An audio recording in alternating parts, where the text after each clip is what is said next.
Hey hi friends. So last எபிசோடில் நம்ம மூணு இருக்கார்ல, அவருடைய லவ் லைஃப் எப்படி இருந்திருக்கும். நம்ம ஹீரோயின் மாதிரியே தான் அவரும் ஒரு பொண்ணை லவ் பண்ணியிருந்திருக்காரு. பட் நடுவில் ஏதோ ஒரு சந்தர்ப்ப சூழ்நிலைகளால் ரெண்டு பேரும் பிரிஞ்சு போயிருந்திருக்காங்க. அது எல்லாத்தையுமே நம்ம ஹீரோயின்ட்ட சொல்லிக்கிட்டு ரெண்டு பேருமே பார்த்தீங்கன்னா அவங்களுடைய லவ் லைஃப்பில் ஏற்பட்ட சில சோகமான விஷயங்களை நினச்சி அப்படியே குடிச்சிக்கிட்டு இருக்காங்க. ஸோ இதுக்கப்புறம் நடக்க போகிறத நம்ம இந்த எபிசோடில் பார்க்கலாம். ஸ்டார்டிங் சீனில் பார்த்தீங்கன்னா அடுத்த நாள் காலையில் நம்ம ஆளுங்க எல்லாருமே சேர்ந்து ஒரு பொண்ணை இப்போ ஒருத்தன் லவ் பண்ணி ஏமாத்திருப்பான்ல அந்த டேட்டிங் ஆப்பில். ஸோ அவனை கண்டுபிடிக்கிற பிளானில் இருக்கும்போது இவங்களுக்கு ஒரு சின்ன இன்ஃபர்மேஷன் கிடைக்குது. அது என்னன்னா, அந்த ஏமாத்தினவன் இருக்கான்ல, அவன் அடிக்கடி அந்த பொண்ணுகிட்ட ஒரு மாதிரி காசு கேட்டே இருப்பான். அந்த பொண்ணு அதை போட்டு விட்டே இருந்திருக்கும்ல. ஸோ அந்த பணம் எல்லாத்தையுமே இவன் ஏடிஎம்ல வந்து தான் எடுத்திருப்பான். அதுவும் ஒரு 3 ஏடிஎம் தான் ரெகுலராக யூஸ் பண்ணிட்டு இருந்திருக்கான். ஸோ கண்டிப்பாக அவன் அந்த ஏடிஎம்ல ரெகுலராக வந்து பணம் எடுக்கிறவனா இருப்பான். இதே மாதிரி நிறைய பொண்ணுகிட்ட அவன் பேசிட்டு பழகிட்டு இருந்தானா கண்டிப்பாக அவங்க எல்லாத்திலிருந்தும் கிடைக்கக்கூடிய பணத்தை அவன் இந்த ஏடிஎம்ல தான் வந்து எடுக்கணும். அதனால நம்மளுடைய டீமை 3 பிரிச்சு அந்த ஏடிஎம் கிட்ட நம்ம வாட்ச் பண்ணணும் அப்படின்னு சொல்லும்போது சரி ஓகே அப்படின்னு சொல்லிட்டு நம்ம ஆளுங்க இப்போ பிரிஞ்சு போக ஆரம்பிக்கிறாங்க அந்த 3 ஏடிஎம்முக்கும். ஃபர்ஸ்ட் ஏடிஎம்ல நம்ம 3 டேம்லும் தான் இருக்காங்க. அதுவும் 2 பேரும் மாறு விஷயத்தில் இருக்காங்க.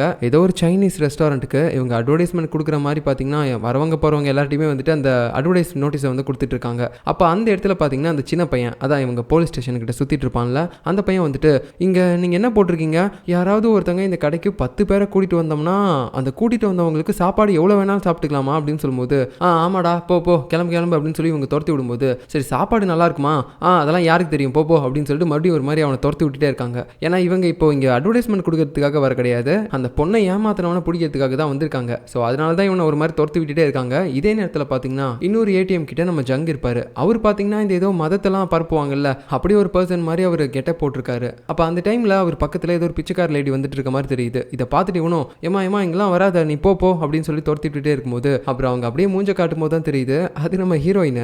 சியோ நீ இங்கே என்ன பண்ற, நீ 3வது ஏடிஎம் தானே பார்க்கணும், இப்போ இங்கே வந்து நிற்கிற அப்படின்னு சொல்லும்போது அது ஒன்றும் இல்லை, அந்த ஏடிஎம் வந்து இப்போ அவுட் ஆஃப் சர்வீஸில் இருக்குது. ஸோ கண்டிப்பாக அவன் அங்கே வரமாட்டான்ல, அதனால தான் நானும் இந்த ஏடிஎம் கிட்ட வந்துட்டேன் அப்படின்னு சொல்லும்போது சரி பக்கமாக இருக்காத, நம்ம போலீஸ்காரங்கன்றதை கண்டுபிடிச்சிருவாங்க அப்படின்னு சொல்லிட்டு 2 பேரும் பார்த்தீங்கன்னா பிரிஞ்சு போயிடுறாங்க. இந்த பக்கம் நோட்டீஸ் எல்லாமே நிறைய கொடுத்து முடிச்சுட்டு ரொம்ப டயர்டாக நம்ம டேனும் 3 உட்காந்துட்டு இருப்பாங்களா. அந்த நேரத்தில் அந்த சின்ன பையன் இருக்கான்ல, அவனை மாதிரியே புதுசாக நிறைய பசங்களை கூப்பிட்டு வந்துட்டான். டே என்னடா பண்ணுற அப்படின்னு சொல்லும்போது நீங்கள் தான் சொன்னீங்கல்ல இந்த சைனீஸ் ரெஸ்டாரண்ட்டுக்கு 10 பேரை கூட்டிட்டு வந்தோம்னா கூட்டிட்டு வர அவங்களுக்கு நிறைய சாப்பாடு ஃப்ரீயாக கொடுப்பீங்க அப்படின்ட்டு, அதுக்காக எல்லாருமே கூப்பிட்டு வந்துருவியா என்ன, எல்லாரையும் மண்டி போய் அவங்க வீட்டில் விடு, அப்புறம் அவங்க அம்மா அப்பா காணோன்னு தேட போகிறாங்க, அப்படிலாம் நடக்கக்கூடாதுன்னு தானே நான் அவங்களுடைய பேரண்ட்ஸையும் கூட்டு வரேன் அப்படின்னு சொல்லும்போது பின்னாடி பார்த்தீங்கன்னா அந்த சின்ன குழந்தைங்களோட பேரண்ட்ஸும் கூட்டமாக வராங்க. ஐயோ இந்த சின்ன பையவளை எங்கே கூட்டிட்டு வர போது, நம்ம வார்த்தையை விட்டது தப்பா போச்சு, ஒரு ஊரையே கூட்டிட்டு வந்திருக்கானே அப்படின்னு சொல்லிட்டு இவங்க 2 பேரும் அடிச்சு பிடிச்சி ஓடுறாங்க. அங்கிள் எங்கே போறீங்க, எங்களுக்கு அந்த கடை இருக்கிற பிளேஸ் சொல்லுங்க அப்படின்னு சொல்லிட்டு இருக்கும்போது அவனுங்களும் கத்திட்டே ஓடுறானுங்க. அடே குண்டு பயவுல அப்படி ஒரு கடையே இல்லடா, நாங்கள் சும்மா தாண்டா அட்வர்டைஸ்மெண்ட் பண்ணிட்டு இருந்தோம், ஏதோ ஒரு கடை நேம போட்டு அப்படின்னு சொல்லிட்டு ஓடுறானுங்க. ஸோ இப்படி கொஞ்ச நேரத்துக்கு இன்வெஸ்டிகேஷன் எல்லாமே பண்ணி முடிச்சதுக்கப்புறம் நம்ம ஆளுங்க மறுபடியும் அவங்களுடைய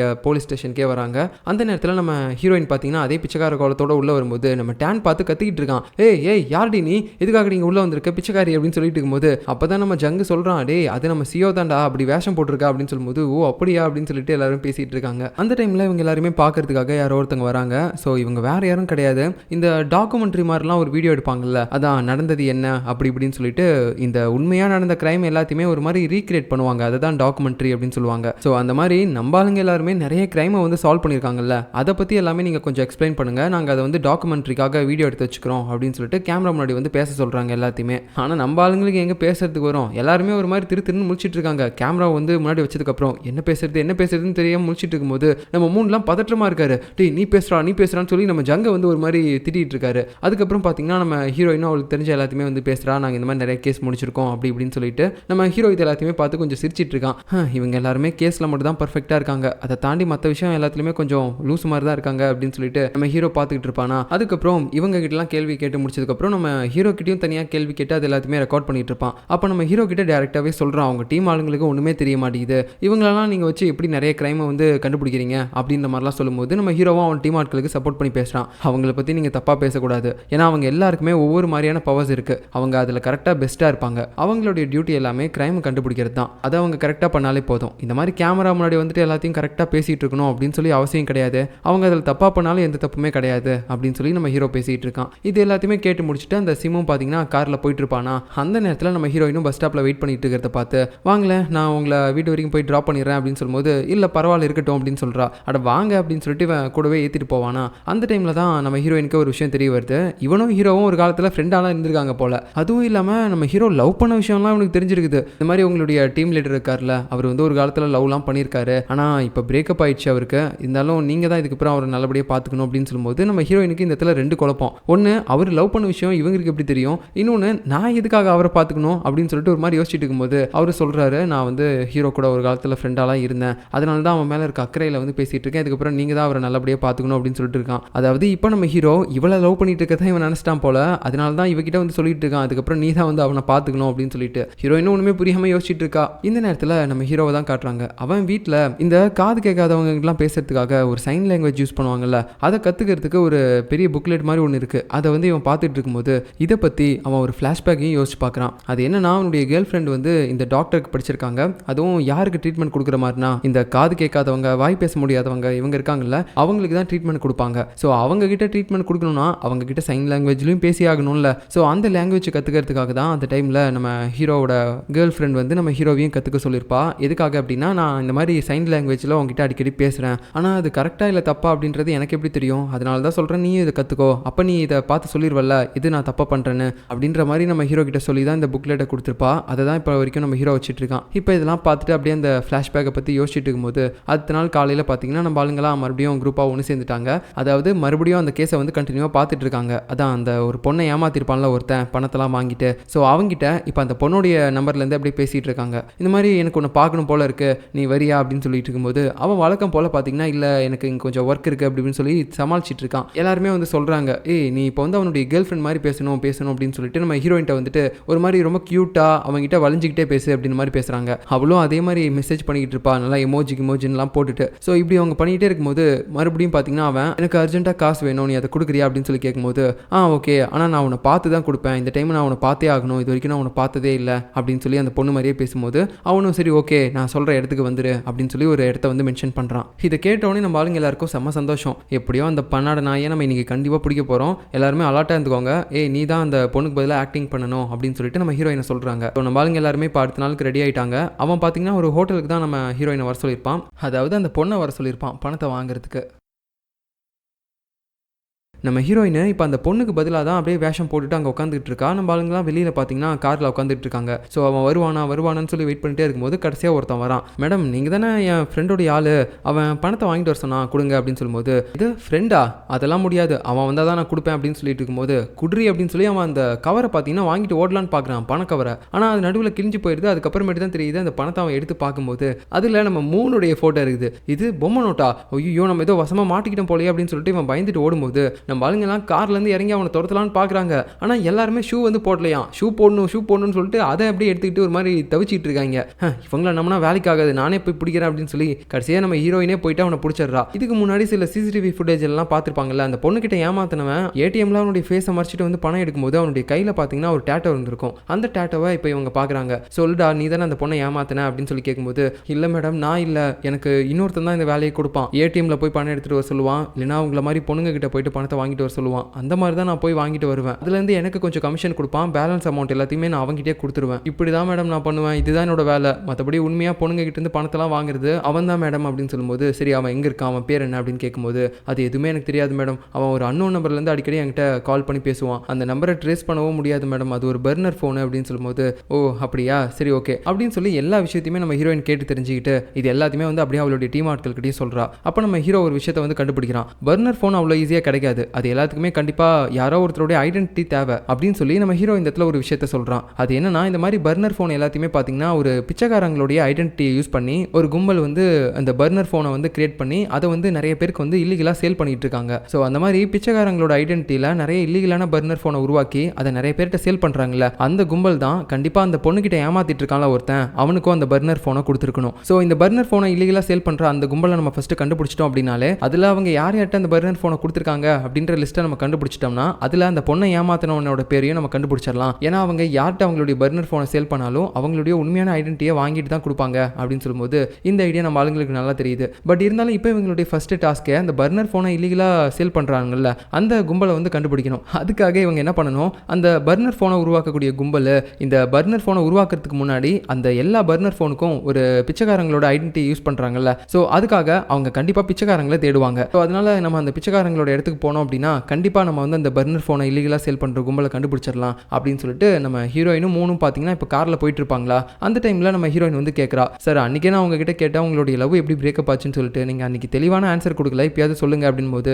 நம்ம மூணு சொல்ல ஆரம்பிக்கிறான். அதுவா அப்படின்னு சொல்லிட்டு இப்போ நமக்கு அந்த ஃப்ளாஷ்பேக்லாம் காட்டுறாங்க. ஆக்சுவலாக நம்ம ஊரில் எப்படி இந்த மூட நம்பிக்கைலாம் இருக்குது, நிறைய ஜாதகம்லாம் பார்ப்பாங்க, ஜோசியரை போய் பார்ப்பாங்க கல்யாணத்துக்கு முன்னாடி. அதே மாதிரி நம்ம மூணும் பார்த்தீங்கன்னா லவ் பண்ணதுக்கப்புறம் கல்யாணம் பண்ணிக்கலாம் அப்படின்னு சொல்லி நினச்சிருக்கான் அந்த பொண்ணை. ஆனால் அந்த டைமில் அந்த பொண்ணோட வீட்டில் பார்த்தீங்கன்னா இந்த ஜாதகம்லாம் பார்த்துருக்காங்க. நிறைய சாமியார்ட்டெல்லாம் போய் கேட்கும்போது அவங்க என்ன சொல்லியிருக்காங்கன்னா, இந்த மாதிரி அந்த பையன் வந்து ராசி சரியில்லை, அவங்க பொண்ணு வந்து அவனை கல்யாணம் பண்ணிக்கிட்டா அப்படின்னா கண்டிப்பாக வந்து நடு தெருவில் பிச்சை தான் எடுக்கணும் அப்படின்னு சொல்லும்போது அந்த பொண்ணுடைய பேரண்ட்ஸ் பார்த்தீங்கன்னா சரி அப்படின்னா நீ வந்து எங்களுக்கு தேவையில்லை, நீ என் பொண்ணை விட்டுட்டு போயிரு அப்படின்னு சொல்லி நம்ம மூணு கிட்டே சொல்லியிருக்காங்க. ஆனால் அவர் பார்த்தீங்கன்னா இல்லை உங்கள் பொண்ணை என்னால் அவ்வளோ ஈஸியாக விட்டுட்டு போக முடியாது, தயவு செஞ்சு நீங்கள் இதுக்கு ஒத்துக்கணும் அப்படின்னு சொல்லி எவ்வளோ கெஞ்சி கேட்டிருப்பாரு. வீட்டுக்கு வெளியில் பனி கொட்டிட்டு இருக்கோம். அந்த டைமில் கூட பார்த்தீங்கன்னா அப்படியே ஒரு மாதிரி கெஞ்சிக்கிட்டு உட்காந்துட்டு இருப்பாரு முட்டி போட்டு, தயவு செஞ்சு அக்செப்ட் பண்ணுங்க எங்களோட லவ்வை, அந்த மாதிரிலாம் எதுவும் ஆகாது, நான் நல்லபடியாக உங்கள் பொண்ணை பார்த்துப்பேன் அப்படின்னு சொல்லிட்டு. ஆனால் அவங்க கண்டுக்கவே இல்லை. இதை மேலே இருந்து அவருடைய லவரும் பார்த்து கொடை பிடிச்சிட்டு வந்து உட்காந்து பேசுகிறாங்க. இங்கே பாரு, தயவு செஞ்சு என்னை விட்டுட்டு போயிடு, நீ இப்படி கஷ்டப்படுறத பார்த்தா எனக்கு ரொம்ப கில்ட்டாக ஃபீல் ஆகுது, என்னால் தான் நீ இப்படி இருக்கியோ அப்படின்ட்டு, நம்ம ரெண்டு பேரும் பிரேக்கப் பண்ணிக்கலாம், நீ உன் வேலையை போய் பாரு அப்படின்னு சொல்லிட்டு அவங்க போயிருப்பாங்க. அப்படி தான் இவங்க ரெண்டு பேரும் பிரேக்கப் பண்ணியிருப்பாங்க.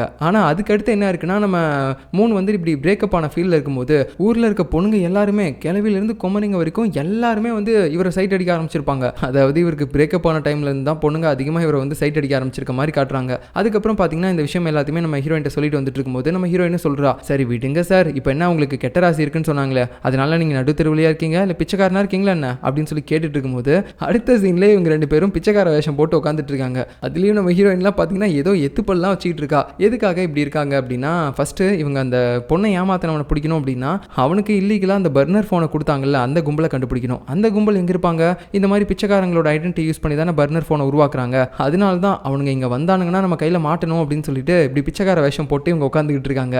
இவங்க நினச்ச மாதிரியே பார்த்தீங்கன்னா கொஞ்ச நேரம் கழிச்சு அந்த பர்னர் ஃபோனை சேல் பண்ணக்கூடிய அந்த கும்பல் வர ஆரம்பிக்கிறாங்க. ஸோ இவங்க எல்லாருமே இங்கே இருக்கக்கூடிய பிச்சைக்காரங்களை கூட்டிகிட்டு போயிட்டு அவங்களுக்கு தெரியாமையே அவங்களோட ஐடென்டிட்டியை வாங்கி அது மூலமாக அந்த பர்னர் ஃபோனை உருவாக்கி யார் யாருக்கெல்லாம் அந்த பர்னர் ஃபோன் தேவைப்படுதோ அவங்களுக்கு வந்து அதை கொடுக்குறாங்க. ஸோ யார் அதெல்லாம் வாங்க போகிறா, தப்பு பண்ணுறவனுங்க தானே, அவனுங்களுக்காக தான் இதை வந்து இவங்க பண்ணுறானுங்க. அதுவும் இல்லாமல் இங்கேருந்து இந்த பிச்சைக்காரங்களை இவங்க கூட்டு போகிறதுக்காக என்ன பண்ணுறாங்கன்னு பார்த்தீங்கன்னா, இங்கே அங்கே பக்கத்தில் வந்து நிறைய சாப்பாடு போடுறாங்க, நீங்கள் வரீங்களா, நிறைய பணமும் கொடுப்பாங்க, அப்படி இப்படின்னு சொல்லி அவங்களுடைய ஆசையை தூண்டி விட்டு அப்படியே கூட்டிகிட்டு போக பார்க்குறானுங்க. இது எல்லாத்தையுமே பார்த்தீங்கன்னா கரெக்டாக நம்ம ஹீரோயினும் நம்ம மூணும் வந்து பார்க்குறாங்களா, வசமாக மாட்டிக்கிட்டானுங்க. இப்போ இவனுங்க மூலமாக அந்த பொண்ணை ஏமாத்தினவனையும் நம்ம கண்டுபிடிக்கலாம் அப்படின்னு சொல்லிட்டு இவங்க நினச்சிட்டு இருக்கும்போது அந்த வழியாக நம்ம மூணோடைய லவ்வர் இருக்கால அவ வேற போகிறா. அவளுக்கு தெரிஞ்சிச்சு, மூணு இது நீ தானே அப்படின்னு சொல்லி கேட்கும்போது, இல்லை நீங்கள் யாரை பற்றி பேசுகிறீங்க, நீங்கள் யாரை சொல்கிறீங்கன்னு எனக்கு தெரியல அப்படின்னு சொல்லி இவன் பேசிட்டு இருக்கும்போது அவள் விடாமல் கேட்டுட்டே இருக்கிறா, அப்படியே அழுகிற மாதிரி வேற பேசுகிறா. நீ மூணு தான் எனக்கு நல்லா தெரியும் அப்படின்னு சொல்லும்போது, ஆமாம் இப்போ நான் தான் பெண்ண அப்படின்னு சொல்லும்போது, நீ பிச்சைக்காரனா ஆயிட்டியாடா, என்னடா ஆச்சு உனக்கு அப்படின்னு சொல்லி கேட்கும்போது அந்த ஆளுங்க வேற பக்கமாக இருக்கானுங்க. அவனுக்கு முன்னாடி நான் பிச்சைக்காரன் இல்லை போலீஸ்காரன், இப்போ ஒரு வேஷம் போட்டுட்டு உட்காந்துட்டு இருக்கேன் அப்படின்னு சொல்ல முடியாது இல்லை.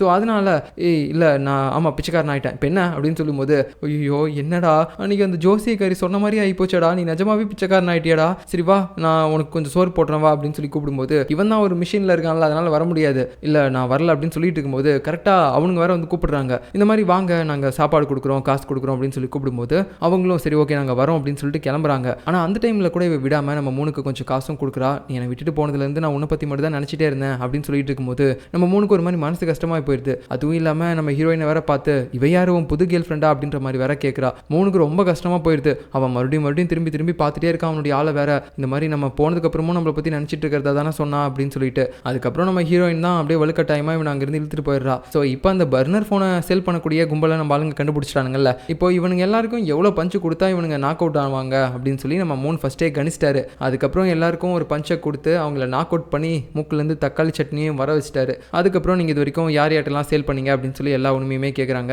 அந்த லிஸ்ட்டெல்லாம் எடுத்து பார்க்குறாங்க. இவங்க இது வரைக்கும் யார் யார்ட்ட சேல் பண்ணிட்டு இருந்திருக்காங்க அப்படின்னு சொல்லி பார்க்கும்போது இவங்க தேடிட்டு இருக்காங்கல்ல அந்த பொண்ணை ஏமாத்தினவனை. ஸோ அவன் இருக்கக்கூடிய ஏரியாவில் அவன் அந்த பர்னர் ஃபோனை வாங்கியிருக்கானா அப்படின்னு சொல்லி பார்க்கும்போது அந்த ஏரியாவில் ஒருத்தன் வாங்கியிருக்கான். ஆனால் இவனுடைய அட்ரஸ் எங்கே இருக்குது அப்படின்னு சொல்லி இவங்க தெரியாமல் முடிச்சுட்டு இருக்கும்போது கரெக்டாக இந்த இடத்துடைய ஹெட் வேற வந்துடுறான். ஏய் பிச்சைக்கார நாயங்களா உங்களுக்கு இவ்வளோ தைரியம் வந்துருச்சா அப்படின்னு சொல்லிட்டு இருக்கும்போது நம்ம மூணு பார்த்தீங்கன்னா இவன் மூக்குலையும் ஒரு பஞ்சை விட்டுட்டான். உங்களால் தான்டா என் ஆள் முன்னாடி நான் பிச்சைக்காரனா நிற்க வேண்டியதாக போயிடுச்சு அப்படின்ட்டு. அதுக்கப்புறம் அந்த பொண்ணை ஏமாத்தினான்ல அவன் அந்த பர்னர் ஃபோன் வாங்கும்போது அவனுடைய உண்மையான லொகேஷன் தான் கொடுத்துருப்பான். ஸோ அந்த அட்ரஸை வந்து இவங்க நோட் பண்ணிக்கிறாங்க. இப்போ அந்த இடத்துக்கு கிளம்பிட்டு இருக்காங்க. ஸோ அவன் ஏதோ ஒரு கிளினிக் மாதிரி வச்சிருக்கான் போல. அங்கே உள்ள போய் பார்க்கும்போது அந்த இடத்துல யாரையுமே காணோம். என்னடா இது அப்படின்னு சொல்லிட்டு இவங்க ஒரு மாதிரி ஷாக் ஆயிட்டாங்க. அதுக்கப்புறமேட்டு தான் தெரிய வருது அந்த ஏமாத்துக்கார பையவுல இன்னைக்கு கல்யாணத்தையும் வேற ஏற்பாடு பண்ணி வச்சிருக்கான் போல வேற ஒரு பொண்ணுகிட்ட. ஸோ இப்போ இவன் அட்ரஸ் எல்லாம் கொடுத்த இடம் கூட பார்த்தீங்கன்னா அவனுக்கு கடனில் தான் இருக்கு. அவன் இப்போ கல்யாணம் பண்ணிக்க போறான். அந்த பொண்ணுகிட்டயும் வந்து சொல்லிட்டு இருக்கான், ஏமா உன் அப்பா கிட்ட சொல்லிட்டல இந்த கல்யாணத்துக்கு அப்புறம் என் இடத்துல எல்லாம் நிறைய கடன் இருக்கு, அதெல்லாம் உன் அப்பா அடிச்சிருவார்ல அப்படின்னு சொல்லும்போது, கவலையே படாத செல்லம், என் அப்பா உனக்கு எல்லா பணத்தையும் கொடுக்குறேன்னு சொல்லிட்டாரு, இதுக்கப்புறம் நீ கடனாலேயே இருக்க மாட்டேன், நம்ம கல்யாணத்துக்கு அப்புறம் சந்தோஷமா இருக்கலாம் அப்படின்னு சொல்லும்போது அவனும் ரொம்ப நன்றி அப்படின்னு சொல்லிட்டு இருப்பானா. அப்போ திடீர்னு பார்த்தீங்கன்னா நம்ம ஆளுங்க எல்லாருமே அங்கே வந்துட்டாங்க. நாங்களும் கல்யாணத்துக்கு போஸ்ட் கொடுக்குறோம் அப்படின்னு சொல்லி போஸ்ட் கொடுத்துட்டு இருக்கும்போது, தம்பி அப்புறம் போலீஸ் ஸ்டேஷனுக்கு போகலாமா அப்படின்னு சொல்லும்போது இவனுக்கு தெரிஞ்சு போச்சு உண்மை. உடனே அங்கேருந்து ஓடலாம் அப்படின்னு சொல்லி ட்ரை பண்ணுறான். பட் இருந்தாலும் பார்த்தீங்கன்னா நம்ம ஹீரோயின் வந்து பிடிச்சிட்டா. அதுக்கப்புறம் அவனோட ஆளுங்க 2 பேரும் அங்கேருந்து ஓடுற மாதிரி தெரியுது. ஸோ அவங்கள பிடிக்கிறதுக்காக நம்ம ஹீரோ பிளேட்டை பார்த்தீங்கன்னா நிஞ்சா தோடி மாதிரி தூக்கி போடும்போது அப்படியே அவனுங்க அதில் அடிச்சு கீழே விழுந்துடுறானுங்க. ஸோ எப்படியோ இந்த மாதிரி அந்த ஏமாத்துக்காரனை பிடிச்சிட்டானுங்க. பட் இருந்தாலும் அந்த கல்யாண பொண்ணு எவ்வளோ ஆசையாக இருந்திருப்பா. இப்போ இவன் மோசம் பண்ணிட்டான் அப்படின்னு சொல்லி தெரிஞ்சதுக்கப்புறம் அவளால் அதை அக்செப்ட் பண்ணிக்கவே முடியல. ஒரு மாதிரி அழுதுகிட்டே இருக்கும்போது ஆல்ரெடி இந்த மாதிரி ஒரு லவ் ஃபெயிலியரை ஃபேஸ் பண்ணவ தானே நம்ம ஹீரோயின். ஸோ அவள் போயிட்டு ஆறுதலாக பேசிட்டு இருக்கா, இங்கே பாரு நீ இதை பற்றி கவலைப்படாத, நீ வந்து சந்தோஷம் தான் படணும், இவனை கல்யாணம் பண்ணியிருந்தனா இன்னும் தான் உன் லைஃப் வந்து நரகமாக மாறி இருக்கும். ஆனால் இப்போ அது முன்னாடியே தெரிஞ்சு நீ தப்பிச்சிட்டல, அதனால இதை நினச்சி நீ வருத்தப்படாத, சந்தோஷமா இரு அப்படின்னு சொல்லிட்டு அவள் அங்கேருந்து வெளியே வரா. இப்படி நம்ம ஆளுங்க எல்லாருமே சேர்ந்து அங்கேருந்து கிளம்பலான்னு பார்க்கும்போது இதே மண்டபத்தில் பார்த்தீங்கன்னா இன்னொரு இடத்துல வந்து நம்ம ஹீரோயின் இதுக்கு முன்னாடி லவ் பண்ணியிருப்பாள் ஒருத்தனை, அதான் அந்த எக்ஸ் பாய் ஃப்ரெண்டு, அவனுக்கும் இன்னைக்கு தான் கல்யாணம் போல அப்படியே மனக்கோலத்தில் நிற்கிறான். நம்ம ஹீரோயினுக்கு அவனை பார்த்தோன்னே ஒரு மாதிரி ரொம்ப ஷாக் ஆயிடுச்சு. ஸோ என்ன பேசுறதுன்னே தெரியாமல் முடிச்சுட்டு இருக்கும்போது அவனும் கேட்குறான்,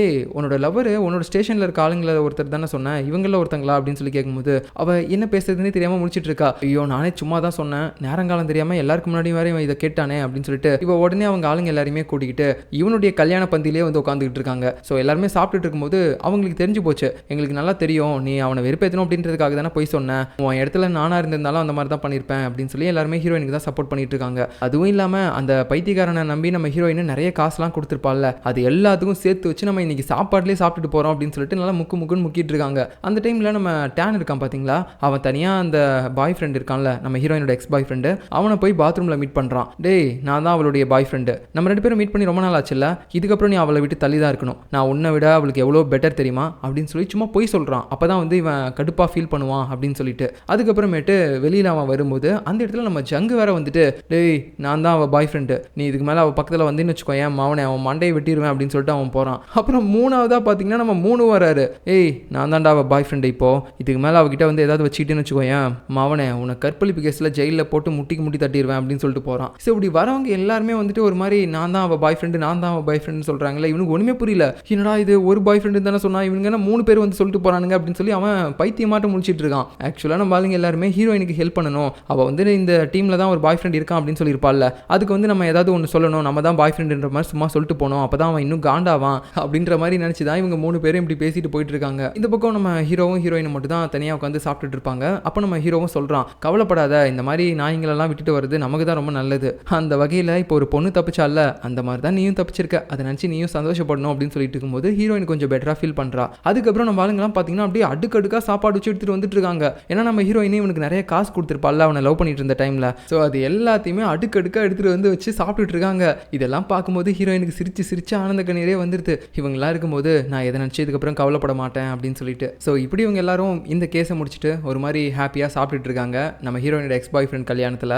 அதுக்கப்புறம் நம்ம ஹீரோ நைட்டு வீட்டில் போய் உட்காந்துட்டு டிவி பார்த்துட்டு இருப்பான். அந்த டைமில் அவன் ஒரு சாங்கை கேட்கும்போது அவனுக்கு அவன் கேர்ள் ஃப்ரெண்டை பற்றினா சில ஃப்ளாஷ்பேக்லாம் ஞாபகம் வருது. அது என்னன்னா நம்ம ஹீரோவுடைய கேர்ள் ஃப்ரெண்டு இந்த காது கேட்காதவங்களுக்கு தானே ட்ரீட்மெண்ட் கொடுத்துட்டு இருப்பா. ஸோ அவள் எப்பயுமே கரெக்டாக வேலைக்கு கிளம்புறதுக்கு முன்னாடி நம்ம ஹீரோ பார்த்தீங்கன்னா அவளுக்காக எல்லாமே பண்ணி கொடுப்பான், சாப்பாடுலேருந்து அவளை நல்லபடியாக பார்த்துக்கிறதுலேருந்து எல்லாமே பண்ணுவான். அதுக்கப்புறம் பார்த்தீங்கன்னா அவளுக்காக ஏதோ வாங்கிட்டு அவன் ஹாஸ்பிட்டலுக்கும் போவான். அப்போ அந்த டைமில் அங்கே வேலை பார்க்குற யாரோ ஒருத்தன் நம்ம ஹீரோயினை ஓரமாக நின்றுக்கிட்டு சைட் அடிச்சுக்கிட்டே இருக்கான். இதை நம்ம ஹீரோவும் ஒரு மாதிரி செம்ம கடுப்பான்னுக்கிட்டு பார்த்துக்கிட்டு இருப்பான். இதை நம்ம ஹீரோவும் செம்ம கடுப்பான்னு பார்க்கும்போது ஒரு கட்டத்துக்கு மேலே அந்த வேலை பார்க்குறவனும் இதை பார்த்துடுறான். அப்படியே தெரியாத மாதிரி அங்கேருந்து போகும்போது நம்ம ஹீரோவும் அப்படியே ஒரு மாதிரி சைலண்டாக இருப்பான். அதுக்கப்புறம் அவனுடைய கேர்ள் ஃப்ரெண்டை பார்த்து ஒரு மாதிரி கை காட்டிட்டு இருப்பான். ஸோ இது வரைக்கும் நம்ம ஹீரோயின் அப்புறம் மூன் இவங்க 2 பேருக்குமே பிரேக்கப் ஆன ரீசன் என்ன அப்படின்றது நமக்கு தெரிஞ்சு போச்சு. ஆனால் இப்போ வரைக்கும் நம்ம ஹீரோவுக்கு பிரேக்கப் ஆனதுக்கான ரீசன் என்ன அப்படின்றதே நமக்கு சொல்ல மாட்டாங்க. ஸோ இதுக்கப்புறம் நடக்க போகிறத நம்ம அடுத்த எபிசோடில் பார்க்கலாம். பாய்.